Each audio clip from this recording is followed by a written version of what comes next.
you all know my name, I guess I'm just gonna start with my speech. That day, when it all came to me, I felt angry and envious. I felt weak and hopeless. I felt ashamed and embarrassed. I felt like my future has blacked out. I felt like I lost my own game. And I feared that people would think I'm a loser. I feared that people would think I'm a disappointment. I feared that they would think I've been a waste of all the investment of my parents.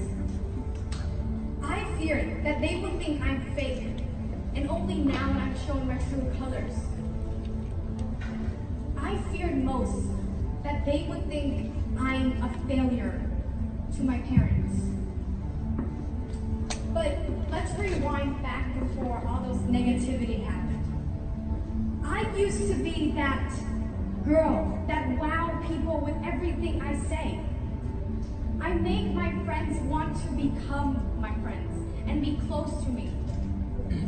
I just made people talk about me and how clever I am. I was the loved student at school. I was the cool kid. Everyone thought I was the knowledgeable and smart and perfect girl. And even I thought I was the perfect girl in a perfect place. Until I wasn't. Until I lost that scholarship that I always received for every other year. And when that happened, I was so shocked. But that shock was an opening to a series of weeks living like hell. I didn't talk to my friends at school because I thought I wasn't the cool kid anymore. I didn't ask questions to teachers because I thought I wasn't the loved student, the pride of teachers anymore.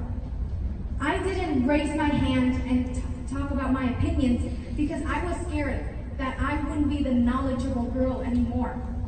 I didn't read books and I didn't join activities because I thought self-development was not necessary anymore.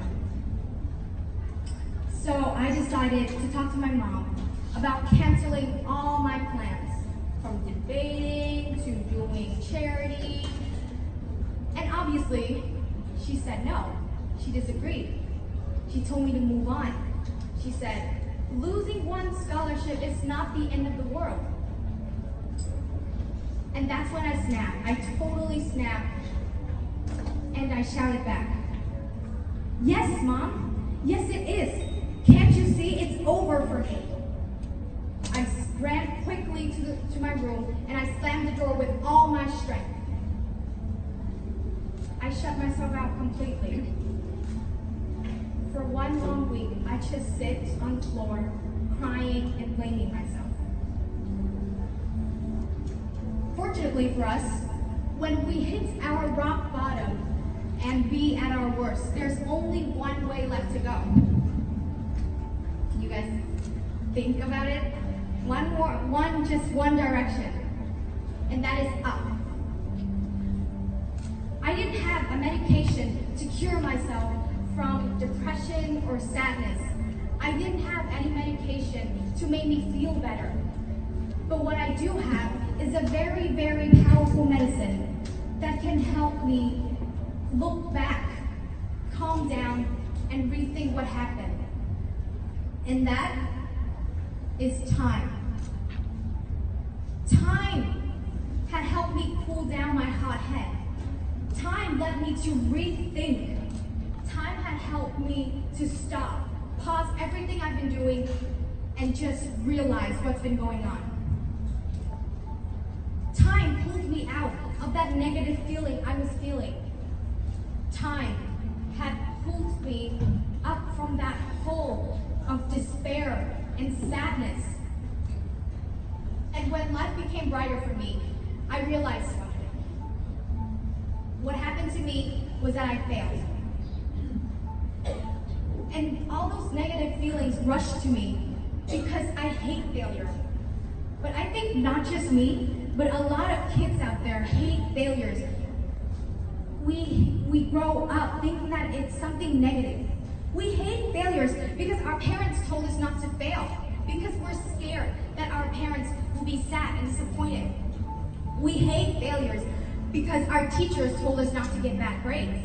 We hate failures because it prevents us from making money, having big houses and cars. We hate failures because it makes us embarrassed and ashamed. And we hate them because they are the ones that make schools and companies reject us. But most importantly, we hate failures because it reveals our flaws. And you know what? It's fine, because we hate flaws too, right? Well, we hate flaws because we always want to show the best. We hate flaws because we have a pride to seek for compliments that, why are you so good? Why are you so talented? Why are you so smart? We hate flaws because we want physical things like money and scores and achievements. We hate flaws because we think that it's the worst quality of anyone. We hate flaws because we don't see the beauty in having those flaws, just like we don't see the beauty in learning and falling. Flaws are good. The best part about having flaws, guys, is that they give us a reason to improve. Having flaws give us a reason and a motivation to keep living and chase our dreams, but still enjoy every flaw. Flaws are beautiful because they give us a reason to keep trying. Flaws are beautiful because they give us a reason to stand up every time we fall. Flaws are beautiful because they help us see the larger priorities and what we need to do to improve rather than just making physical things.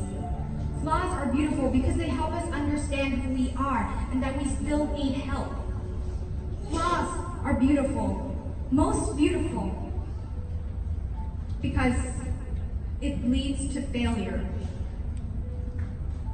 And having failures are fine, because failures are beautiful too. They are beautiful because they help us see the different colors and different shades of life. Failures are beautiful because they help us see that we still need help and that we still need compassion and we still need love from each other. Failures are beautiful because they help us see that our life will not be all about pinks or unicorns or cotton candy or anything sweet. Failures are beautiful because they help us see our imperfections. And our imperfections are what made us humans. So love them, guys. Love our flaws, love our mistakes or failures, because they might just be our jackpot hit. They might just be our diamond in the rough. In the end, I understand myself even more. I became that stronger person, ready to face anything and always try to move forward. In everything I do, from washing the dishes to debating one of the biggest problems of humanity, there will always be an appearance of mistakes. But that's okay, because I keep trying and doing, knowing that the next time I'll be better. And receiving criticism has been something that I enjoy doing. Not that I want to though, but it helps me complete myself. So, you know what? Forget all the speech, forget everything I've said. Just remember one thing. One thing that's very important is that we're made up of our imperfections. And we make mistakes all the time, and we go through failures all the time. So, we are not just made up of achievements, but also mistakes. We're not just made up of our strong points, but also our weakness too. And we're not just made up of success, but also our failure. But the best thing, the best part of having a life is that you've got to enjoy it. You've got to see the beauty in it. And part of enjoying and seeing the beauty of life is finding pleasure in having flaws and making mistakes. Embrace them. The future awaits. Thank you for listening.